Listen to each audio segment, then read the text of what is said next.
قرآن میں اللہ فرماتے ہیں 5 چیزیں ایسی ہیں جس کے بارے میں کوئی نہیں جانتا، جو اس کے بارے میں جو بات کر رہا ہے سب غلط کر رہا ہے۔ 5 چیزیں کون سی ہیں؟ سب سے پہلے ان اللہ عنده علم الساعہ، اللہ کہتے ہیں سوائے اللہ کے کوئی نہیں جانتا قیامت کب آئے گی۔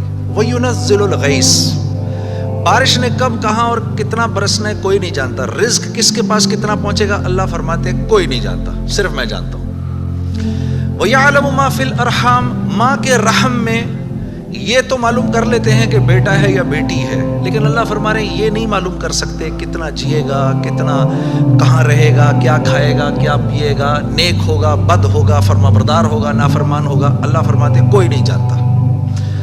پھر اللہ فرما رہے ہیں وَمَا تَدْرِي نَفْسٌ مَاذَا تَكْسِبُ غَدًا، کوئی نفس یہ نہیں جانتا، انسانوں کو چھوڑو، کیڑے مکوڑے بھی یہ نہیں جانتے کہ کل ان کو ان کا رزق کہاں سے ملے گا۔ مجھے نہیں پتا تھا کہ آج میں کھانا یہاں بیٹھ کے کھاؤں گا، کوئی آئیڈیا نہیں ہے